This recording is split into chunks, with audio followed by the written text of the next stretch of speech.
Hello friends, welcome to Ronak series. તો કેવું ચાલે છે? મજામાં ને? ક્લાસ 10th જોરદાર જ ચાલતું હશે. તો આજે આપણે class 10th science chapter 1 chemical reaction and equations નો સેકન્ડ પાર્ટ જોઈશું. અને પહેલી વિડીયોમાં આપણે આ ચેપ્ટરનો પાર્ટ 1 જોયો હતો. એની અંદર મેં તમને સમજાવ્યું હતું કે કેમિકલ રિએક્શન શું છે. What is chemical reaction? એના થોડા ઘણા એક્ઝામ્પલ્સ આપ્યા હતા. જેમ કે ચા બનાવીએ છે એ પણ એક જાતનું કેમિકલ રિએક્શન જ છે. તેની અંદર આપણે ઘણી બધી વસ્તુઓને ભેગી કરીને એક પ્રોડક્ટ લાવીએ છીએ. એની અંદર હીટ આપીએ છીએ. પછી આપણે એની અંદર જોયું હતું કે કેમિકલ રિએક્શન થાય તો આપણને શું જોવા મળે છે, કયા કયા ચેન્જીસ જોવા મળે છે જેનાથી આપણને ખબર પડે કે કેમિકલ રિએક્શન થઈ છે. પછી આપણે થોડા એક્ઝામ્પલ્સ લીધા હતા, સિમ્પલ એક્ઝામ્પલ જે આપણે લખી શકીએ એક્ઝામમાં. તો હવે આપણે જોઈશું એના નવો પાર્ટ કે કેમિકલ ઇક્વેશન શું છે. આપણે કેમિકલ ઇક્વેશન કેમ બનાવવી પડી? ના ચાલે કે આપણે આટલું લાંબુ લાંબુ લખીને આવી રીતે જ પતાવી દે. ખાલી ખોટું નવું નવું વસ્તુ ક્યાં શોધવાની જરૂરત જ હતી. ના, થોડુંક કોમ્પ્લેક્સ બનાવવા માટે અને થોડું ઈઝી પણ થઈ જાય. કોમ્પ્લેક્સ વેમાં એને રિપ્રેઝન્ટ કરી શકીએ, સારું લાગે અને થોડું ઈઝી થઈ જાય આટલું લાંબુ લાંબુ લખ્યા કરતા. એના માટે આપણે કેમિકલ ઇક્વેશન્સ જોયા. તો આપણે જઈશું નેક્સ્ટ સ્લાઇડ પર. 1.1 કેમિકલ ઇક્વેશન્સ. એનસીઈઆરટી નો આ ટોપિક છે. 1.1 કેમિકલ ઇક્વેશન્સ. 1.1.1 રાઇટિંગ અ કેમિકલ ઇક્વેશન. કેમિકલ ઇક્વેશન ને કેમ નહીં લખી શકાય? તો chemical equations can be made more concise and useful if you use chemical formula instead of words. chemical equation ને આપણે more concise અને useful બનાવી શકીએ છીએ. આખી લાંબી ને લાંબી લખવી એના કરતા એના જે ફોર્મ્યુલા હોય છે, એલિમેન્ટના નામ કરતા એલિમેન્ટના ફોર્મ્યુલા, કમ્પાઉન્ડના નામ કરતા કમ્પાઉન્ડના ફોર્મ્યુલા લખીને આપણે એને નાની બનાવી શકીએ છીએ. એટલી લાંબી લાંબી લખવાની કઈ જરૂરત જ નથી ને. જેમ કે અહીંયા એક્ઝામ્પલ એક આલેલું જ છે, Mg + O2 gives MgO.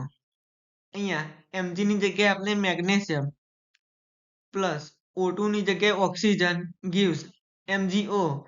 Magnesium oxide લખ્યું તો કેટલું લાંબુ લાગે અને જોવામાં એટલું મજા પણ ના આવે. એ શું આખું આખું દર વખત મેગ્નેશિયમ લખવું હોય તો Mg ની જગ્યાએ મેગ્નેશિયમ મેગ્નેશિયમ મેગ્નેશિયમ, ઓક્સિજન ની જગ્યાએ O2 ની જગ્યાએ ઓક્સિજન ઓક્સિજન. એના માટે એને થોડીક નાની બનાવી શકાય, વહેલું લખી શકાય, કોન્સાઇઝ બનાવી શકાય. એના માટે આપણે કેમિકલ ઇક્વેશન્સ શોધી. સેકન્ડ પોઈન્ટ છે કેમિકલ ઇક્વેશન્સ રિપ્રેઝન્ટ અ કેમિકલ રિએક્શન. જેવી રીતે આપણને ખબર જ છે કે કેમિકલ ઇક્વેશન હોય છે એ બીજું કશું નહીં પણ જે કેમિકલ રિએક્શન થાય છે એને જ રિપ્રેઝન્ટ કરે છે. Third point, if you recall formula of magnesium, oxygen and magnesium oxide, the above word equation can be written as Mg plus O2 gives MgO. જો તમે યાદ કરો તો મેગ્નેશિયમ અને ઓક્સિજન બે ભેગું થઈને મેગ્નેશિયમ ઓક્સાઇડ બનાવે છે. આ ફોર્મ્યુલા જો તમને ખબર છે તો તમે નીચેની ઇક્વેશન લખી શકો છો કે મેગ્નેશિયમ ને આપણે Mg કહીએ છીએ, એનો સિમ્બોલ Mg છે. ઓક્સિજન ને આપણે O2 તરીકે ડિનોટ કરીએ છીએ ને એરોની રાઈટ સાઈડે પ્રોડક્ટમાં તમે બંનેનું જે કોમ્બિનેશન રિએક્શન થાય છે અને આપણે MgO કહીશું. અહીંયા આપણને કોમ્બિનેશન રિએક્શન જોવા મળશે. Mg અને O2 બંને મિક્સ થઈને MgO બનાવે છે. આપણે આગળ જોઈશું કે કોમ્બિનેશન રિએક્શન શું હોય છે, ડીકોમ્પોઝિશન રિએક્શન શું હોય છે. અત્યારે ખાલી ઇક્વેશનને સમજવા માટે કે આપણે ઇક્વેશન ને કેવી રીતે લખી શકાય એ માટે આપણે ખાલી અત્યારે આટલું જ જોઈશું કે Mg+O2 ભેગા થઈને MgO બનાવે છે. અહીંયા આખું લાંબા લાંબા નામો નહીં લખ્યા, નાના નાના નામથી પતાવી દીધું છે. એ જ અને કેમિકલ ઇક્વેશન્સ કહેવાય, જે ફોર્મ્યુલા દ્વારા લખવામાં આવે છે. લાંબા લાંબા વર્ડ્સ યુઝ નહીં કરતા આપણે. Count and compare the number of atoms of each element on the LHS and RHS of the arrow. હવે કાઉન્ટ કરો કે આ વચ્ચે જે એરો છે, આ એરો કર્સરને તમે એરો ના સમજતા જુઓ, આ જે એરો છે એની LHS લેફ્ટ હેન્ડ સાઈડ અને RHS રાઈટ હેન્ડ સાઈડ જેટલા પણ એલિમેન્ટ છે એ એના જે એટમ્સ ના નંબર છે એ સેમ છે કે અલગ છે. અહીંયા મેગ્નેશિયમ તમે જોશો, મેગ્નેશિયમ આ જો Mg અહીંયા પણ એક છે અને અહીંયા પણ એક છે, એટલે આ બંને સરખા સરખા છે. હવે ઓક્સિજન જોઈશું, અહીંયા O2 ના બે એટમ છે અને અહીંયા O એકલો જ છે. આવું કેમનું? બીજો O ક્યાં ગયો? ઘણા એવું કહેશે કેમિકલ રિએક્શન થતું હતું તો ક્યાંક ગતો રહ્યો છે, ક્યાંક ખોવાઈ ગયો છે. ના, એવું ના હોય. તો O ગયો ક્યાં? ચલો આપણે સમજીએ કે આના પાછળ શું કાળું સત્ય છે, કડવું સત્ય છે. ચાલો, here the number of each element is not same on reactant side and product side, so we have to balance the equation. અને આ તો કઈ નવું જ લઈને આયા. અમને એવું લાગ્યું કે ના પાછળનું કડવું સત્ય કહેવા માંગશે. ના, અમને તો આપણને ઊંધું કામ અટકાડ્યું. Mg+O2 ભેગા થઈને શું બનાવે છે? MgO. સિમ્પલ છે. એક ઓક્સિજન ક્યાં ગયો ખબર નહીં, પણ કેમિસ્ટ્રી એમાં આપણને શીખવું પડશે કે Mg અને O2 ભેગા થઈને MgO બનાવી દીધું, પણ બીજો જે ઓક્સિજનનો એટમ હતો એ ક્યાં ગયો? તો આને સમજવા માટે આપણે નેક્સ્ટ સ્લાઇડ પર જઈએ. અહીંયા તમે જોઈ શકો છો Mg+O2 એની નીચે લખેલું જ છે મેગ્નેશિયમ અને ઓક્સિજન. લાંબો એરો મારીને કીધું છે કે વચ્ચે બહુ લાંબી પ્રોસેસ થઈ છે, પછી MgO બન્યું છે. મેગ્નેશિયમ ઓક્સાઇડ, અહીંયા પણ 2 છે જ નહીં. અહીંયા પણ પેલો જે બીજો એટમ હતો એ તો ખોવાયેલો જ છે. તો અહીંયા લખેલું છે here the mass is not the same on both sides of the equation. અહીંયા જે માસ છે Mg આ તો સેમ જ છે, પણ અહીંયાનું જે માસ છે એ અહીંયા કરતા અલગ છે. અહીંયા O2 છે અને અહીંયા O એકલો જ છે, એટલે એ બેવ સેમ નથી. Such a chemical equation is a skeletal chemical equation for a reaction. ઘણી બધી એવી ઇક્વેશનો હોય છે જે સ્કેલેટલ કેમિકલ ઇક્વેશન કહેવાય. હવે નવો વર્ડ આવ્યો, સ્કેલેટલ એટલે શું હોય છે? આ સ્કેલેટલ એટલે શું? સ્કેલેટલનો આપની લોકલ ભાષામાં કહીએ ને શું યુઝ છે, એટલે કે એનો શું મિનિંગ થાય? તો ખોખલું, કઈ અર્થ વગરનું, એમને ખાલી કહેવા પૂરતું કહી દીધું હોય ને એને સ્કેલેટલ કહેવામાં આવે. કે આ જે આપણને આપી છે ઇક્વેશન એને ખાલી એમને મત કે ચલો ને MgO ની ઇક્વેશન આવી હોય છે એટલે હોય છે, આની પાછળ સચ્ચાઈ શું છે, એને સાચી રીતે ડિનોટ કેવી રીતે કરાય છે એ નથી જોવામાં, પણ ખાલી કહેવામાં આવી જાય છે કે MgO ની ઇક્વેશન Mg+O2 gives MgO. આ બેલેન્સ ઇક્વેશન છે જ નહીં, ખાલી ક્યાંક લખવાની હોય તો લખવા પૂરતી આપણે લખી દઈએ છીએ, ખોખલી ઇક્વેશન. આટલી પ્રિસાઇઝ ઇક્વેશન નથી. This equation is a skeletal chemical equation for the burning of magnesium in air. વાહ, મેગ્નેશિયમ ને એર ની અંદર સળગાવ્યા ત્યારે જે ઇક્વેશન, જે કેમિકલ રિએક્શન થાય છે આ એની ઇક્વેશન ફોર્મ છે કે મેગ્નેશિયમ એ O2 ની જોડે સળગીને રિએક્ટ કરીને MgO બનાવે છે. હવે O2 તો એરમાં હોય છે જ તે, પણ હવે MgO લગાવી દીધું, MgO2. મને તો લાગે અહીંયા સારું નહીં લાગતું ને એટલે કદાચ નહીં લગાવ્યો. તમારું શું માનવું છે?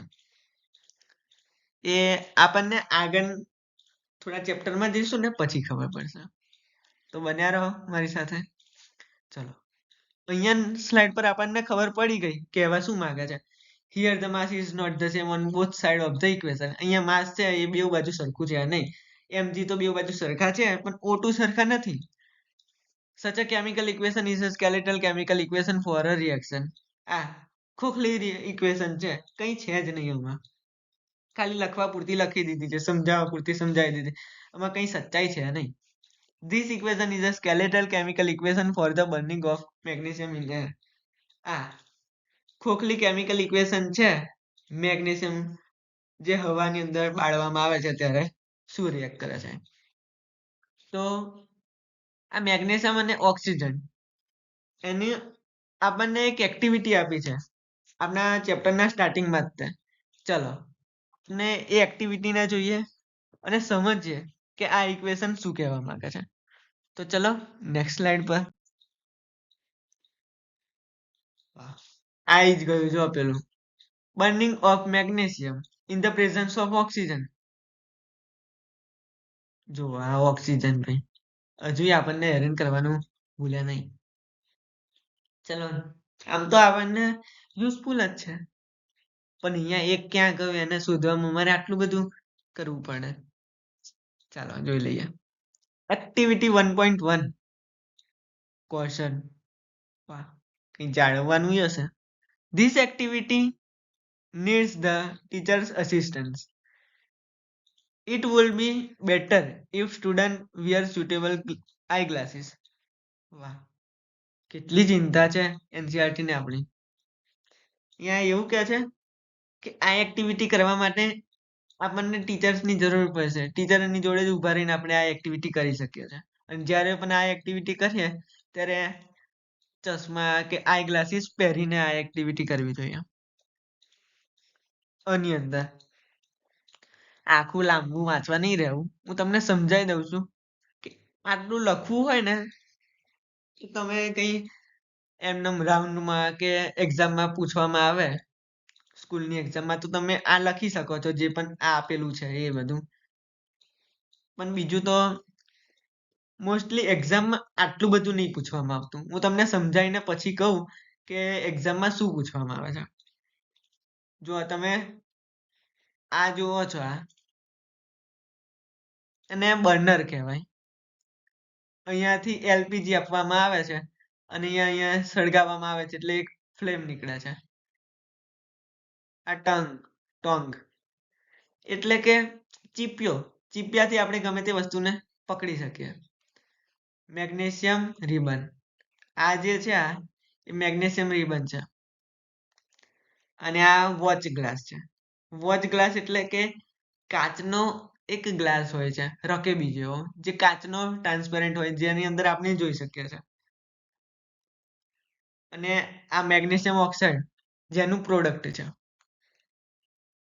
જેમ કે આપણે જોયું કે મેગ્નેશિયમ હોય છે અને ઓક્સિજન સાથે રિએક્ટ કરીને મેગ્નેશિયમ ઓક્સાઇડ બનાવે છે. તો જો આ મેગ્નેશિયમની જે રિબન લીધી છે, મેગ્નેશિયમની પટ્ટી, એને ઓક્સિજન સાથે સળગાવવામાં આવે છે ફિલ્મની સાથે. એટલે એટમોસ્ફિયરની અંદર જે ઓક્સિજન હશે એની અંદર એ રિએક્ટ કરશે બેઉ અને પછી એ રિએક્ટ કરીને જેની રાખ નીકળે છે, એસ નીકળે છે, જેને આપણે કહી શકીએ ASH. એને જ્યારે આપણે વોચ ગ્લાસની અંદર એને નાખીને પછી જોઈશું તો એને ટેસ્ટ કરીશું કે આ શું છે, તો એ મેગ્નેશિયમ ઓક્સાઇડનો પાવડર હોય છે. જો તમે આ જોઈ શકો છો, આ મેગ્નેશિયમ અને ઓક્સિજનનું પ્રોડક્ટ છે મેગ્નેશિયમ ઓક્સાઇડનો પાવડર. તમને ખબર છે આ જે મેગ્નેશિયમની જે પટ્ટી છે ને એને ડાયરેક્ટ નહીં સળગાવવામાં આવતી. એને સેન્ડ પેપર અથવા તો ક્યાંક રફ સરફેસની ઉપર ઘસીને પછી એને કરવામાં આવે છે. રફ સરફેસની અંદર ઘસીને પછી એને આગળ સળગાવવામાં આવે છે. કોઈ દિવસ સોચ્યું એવું કેમ? અને આપણે એ એટલે ઘસીએ છીએ સેન્ડ પેપરથી અથવા તો રફ સરફેસમાં કે એની ઉપર જે મેગ્નેશિયમ ઓક્સાઇડની જે લેયર હોય છે, લેયર જામી ગઈ હોય છે, એને કાઢવા માટે. તો જ આ સરખી રીતે સળગી શકશે. મેગ્નેશિયમની જે રિબન હોય છે એ એટમોસ્ફિયરની અંદર રહેલા જે ઓક્સિજન સાથે સળગી બિચારી શકવાની નહીં, તો ખાલી એક નાની લેયર બનાવી દે છે. જે આ જે ભેગું છે ને એ જ હોય છે, એ પણ મેગ્નેશિયમ ઓક્સાઇડ જ હોય છે. તો એની ઉપર જે લેયર જામી ગઈ હશે તો તમે એને સળગાવશો તો નહીં સળગે, ડિફિકલ્ટી આવશે. તો એના માટે એ મેગ્નેશિયમ ઓક્સાઇડની જે લેયર હોય છે એને આપણે ગમે તે કરીને હટાવવું પડશે. તો એને આપણે ઘસીને હટાવીએ છીએ. અને આ જે ક્વેશ્ચન છે ને કે આપણે મેગ્નેશિયમ ની જે રિબન છે એને કેમ ઘસીએ છીએ સેન્ડ પેપરથી, આ એક્ઝામ માટે કહું ને તો ઇમ્પોર્ટન્ટ છે. અહીંયા મોસ્ટ આઈએમપી લખવું હોય ને તો પણ લખી શકાય. અહીંયા ટચપેડ ના લીધે હું લખી તો નહીં શકું, લેપટોપ પર છે એ માટે સોરી, પણ તમે તમારી નોટબુકમાં કે ક્યાંક લખી દો, આ એક્ટિવિટીની જોડે ટીક કરી દો કે એક્ઝામ માટે મોસ્ટ આઈએમપી. એક્ઝામમાં તમને 1 માર્ક્સમાં તો આ પૂછાશે જ તે કે મેગ્નેશિયમ પટ્ટી હોય છે, મેગ્નેશિયમની રિબન, એને આપણે કેમ ઘસીએ છીએ. તો એની અંદર એનો જવાબ છે કે એની અંદર જે મેગ્નેશિયમ ઓક્સાઇડની લેયર જામી ગઈ હોય છે, જે ઉપર લાગી ગઈ હોય છે, એને હટાવવા માટે. તો આપણને આ ખબર પડી ગઈ કે મેગ્નેશિયમ ની પટ્ટી ઓક્સિજન સાથે રિએક્ટ કરીને મેગ્નેશિયમ ઓક્સાઇડ બનાવે છે. આ ગમે તેમ કરીને એ જ કહેવા માંગતા હતા જે આપણે કેમિકલ રિએક્શનમાં જોયું. ચાલો ને ફર્ધર આગળ જોઈશું. 1.1.2 બેલેન્સ્ડ કેમિકલ ઇક્વેશન. હજુ હાલ ખબર પડે કે પેલી ઇક્વેશન હતી ને બિચારી બેલેન્સ નથી. હવે આપણે બેલેન્સ કેમિકલ ઇક્વેશન બનવી પડશે. પેલી હતી એની અંદર Mg+O2 gives MgO. બંનેની અંદર જે એટમ્સ હતા એ સરખા નતા, પ્રોડક્ટ સાઈડ અને રિએક્ટન્ટ સાઈડ. રિએક્ટન્ટ સાઈડ વધારે હતા અને આ બાજુ આવીને ક્યાં જતા રહ્યા ખબર જ ના પડી. તો ચલો આપણે જોઈએ કે એને એ રિએક્શન હતી એ બેલેન્સ નથી. આપણે બેલેન્સ કેમિકલ ઇક્વેશન જોઈને પછી આપણે અનુમાન લગાવીએ કે એ કેમ નથી. તો ફર્સ્ટ પોઈન્ટ છે recall the law of conservation of mass that you studied in class 9. જો તમે ક્લાસ 9 ને ગોખ્યા વગર સમજીને બન્યું હોય તો તમને ખબર હશે કે law of conservation of mass એ એવું કહેતો હતો કેમિસ્ટ્રીમાં કે કેમિકલ ઇક્વેશન કે રિએક્શન, ઇક્વેશન તો આપણે લખ્યા છીએ પણ રિએક્શન ની અંદર આપણે જેટલું માસ લીધું છે ને એટલા જ માસને આપણને પ્રોડક્ટ મળશે. જેમ કે આપણે 10 ગ્રામ મીઠું લીધું હોય, સોલ્ટ, અને 50 ગ્રામ આપણે પાણી લીધું હોય, એ બંનેને આપણે વેઇંગ સ્કેલ પર રાખીને પછી આપણે એને મેઝર કરીએ તો 10 ગ્રામ અને 50 ગ્રામ એ કમ્પ્લીટ 60 ગ્રામ થયું. હવે તમે એને ગ્લાસમાં લઈને પહેલા તમે વેઇંગ સ્કેલ પરથી જે ગ્લાસનું જે પણ વેટ હોય એને તમે જાણી લો કે પહેલા ગ્લાસનું વેટ આટલું હતું એમ. પછી આપણે એને જે પણ પેલું જે એડિશન આવશે એમાંથી આપણે સબટ્રેક્ટ કરવું પડશે. ગ્લાસનું વજન આપણે ગણી લઈએ, કાચનું હશે તો 100 ગ્રામ તો આમ તો હશે જ એપ્રોક્સિમેટલી. તો આપણે 100 ગ્રામ ગ્લાસનું વજન લઈ લીધું અને 10 ગ્રામ મીઠું લીધું હતું, સોલ્ટ, અને 50 ગ્રામ પાણી. હવે આપણે એની અંદર પાણી એડ કરીશું 50 ગ્રામ અને અંદર જે મીઠું હતું, સોલ્ટ, એને આપણે નાખીને પછી મિલાઈશું. થોડીક વાર રહીને મીઠું ઓગળી જશે. અલા, મીઠું ક્યાં ગયું? મીઠું તો હવે દેખાતું જ નહીં. એટલે જે 10 ગ્રામ મીઠું લીધું હતું એ તો હવે દેખાતું જ નહીં. એટલે હવે તો ખાલી 50 ગ્રામ પાણી એકલું જ દેખાય છે એટલે 50 ગ્રામ પાણી જ હશે. ચલો આપણે આને વેઇંગ સ્કેલ પર મૂકીને જોઈએ. વેઇંગ સ્કેલ પર તો 160 બતાવે છે, 160 ગ્રામ. અલા 100 ગ્રામ પેલા ગ્લાસનું હતું એ તો તમે કાઢો. ચલો 100 ગ્રામ આપણે માઇનસ કરી નાખ્યું તો 60 ગ્રામ બતાવે છે. પણ મીઠું તો દેખાતું જ નથી. હા, મીઠું દેખાતું નથી પણ ડિઝોલ્વ ફોર્મમાં છે તો ખરું ને. એટલે law of conservation of mass એ જ કહે છે કે કેમિકલ રિએક્શન ગમે તે થાય પણ એની અંદર જે માસ હોય છે એને આપણે ક્રિએટ પણ નહીં કરી શકતા, ડિસ્ટ્રોય નહીં કરી શકતા.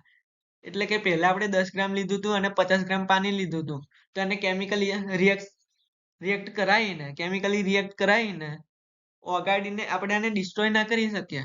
એ તો ત્યાંનું ત્યાં જ રહેવાનું છે. આપણે માસને ક્રિએટ પણ નહીં કરી શકતા અને ડિસ્ટ્રોય પણ નહીં કરી શકતા. આ સેકન્ડ પોઈન્ટ આપણને એ જ કહે છે mass can neither be created nor be destroyed in a chemical reaction.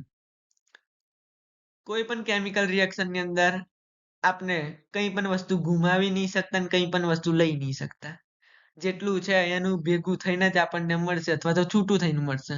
આપણે બહારથી વસ્તુ કંઈ નહીં લાવી શકતા. એમ જ એની અંદર એમ કહેવા માંગે કે માસ છે એને ક્રિએટ પણ ને એને ડિસ્ટ્રોય પણ ને આપણે કશું નહીં કરી શકતા. જે છે એનું એ જ આપણને મળવાનું છે. અહીંયા 50 ગ્રામ ને 10 ગ્રામ લીધું હોય તો અહીંયા 60 ગ્રામ જ મળે બંનેનું ભેગું થઈને.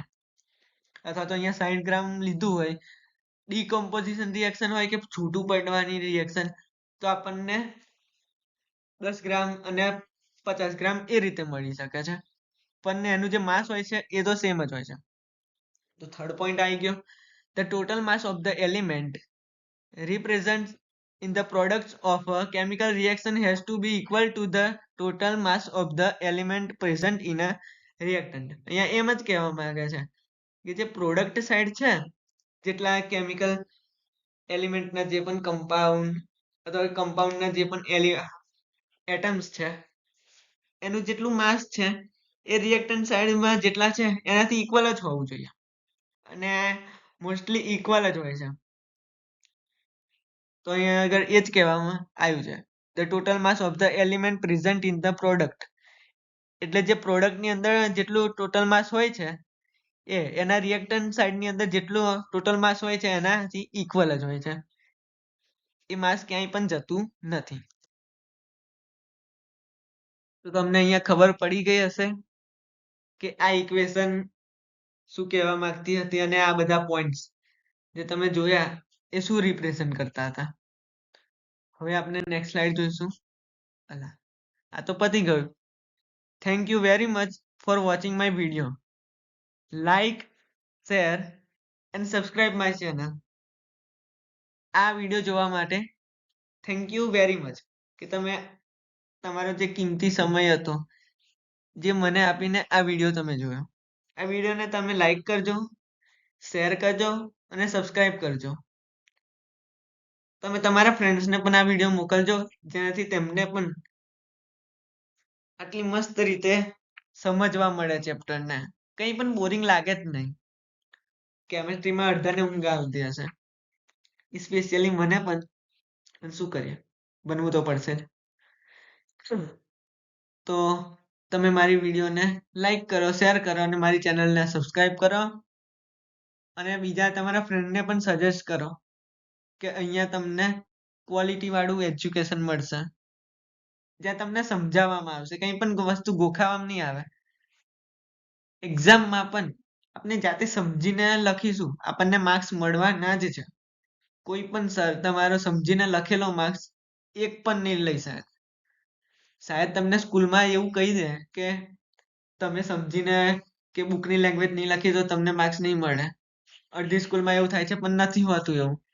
ખુદ હું એક પણ વસ્તુ મેં ગોખેલી હતી જ નહીં કે લાઈન ટુ લાઈન જ લખો. તમે તમારી જાતે જ લખો. સાયન્સને કોઈ દિવસ લાઈન ટુ લાઈન ના લખવાનું હોય. તમને એક્ઝામમાં માર્ક્સ મળશે જ.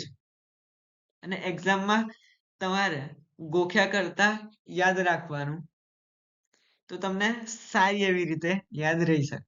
અને તમે એક્ઝામમાં તમને જો સમજેલા હશો ને તો તમને લખવામાં ઈઝી પડશે. ફટાફટ ટાઈમ પણ નહીં બગડે અને તમે લખી શકશો. તો થેન્ક યુ વેરી મચ મારી આ વિડીયો જોવા માટે.